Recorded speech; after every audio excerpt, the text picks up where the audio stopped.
Hello and welcome to another Tabletop Games Blog Saturday review. Silence! You shout at the two imps sitting opposite you in the surveillance van. It's time you two pilferers sneak into the factory and steal some tasty doughnuts. It'll be absolutely pitch black in there, so I'll be watching you from here and tell you which direction to go. Remember, north, east, south or west. Just make sure you keep going until you grab a donut or hit a wall. Oh, and if you come across anyone from a rival gang, just grab one of their donuts as you bump into them, alright? The two imps reply with a loud and clear Yes, sir! and shuffle out of the van. Moments later, you spot them on the security cameras. Good.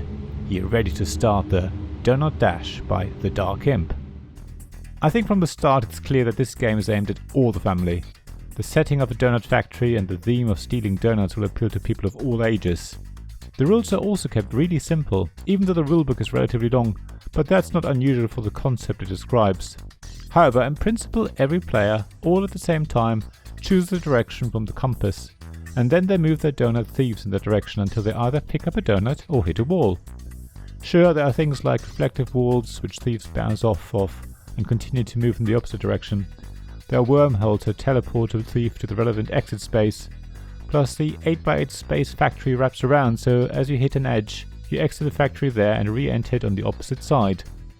Also, different donuts score differently, and the way you choose and play your compass directions work in a certain way, and the rulebook has to explain all that, which means it's more of a booklet with lots of illustrations rather than a leaflet. However, at the base of it, all you really do is work out which direction you want your thieves to move so they pick up the best donuts without maneuvering themselves into a corner, or putting themselves in reach of the rival gang who can steal your donuts. So the rules are really pretty simple. Yet, like with so many games of this ilk, the simple rules create a really complex game where you need to think a few steps ahead to ensure you can pick up the most valuable donuts with the cards that you have. You could easily play Doughnut Dash with very little planning and have a great time and get a great score, which is why the game is also really suitable for players with less experience of modern board games. However, you can also play Doughnut Dash at a much more strategic level. The game is almost a perfect information game, allowing you to plan many steps ahead. It's often obvious what the others will do in their turn and you know exactly which direction cards they have to play, so you could really just math everything out if you wanted. Of course, it's not that simple. For one, the other players know that you know what they know and will act accordingly, surprising you with actions that you hadn't counted on. Also, there are so-called sugar rush cards in the game which basically give you rule-breaking actions, and which you keep hidden from the other players. They make it much harder for you to predict what might happen next. They will allow you to send your thieves in different directions or change a layout of the factory floor by rotating the 2x2 tiles.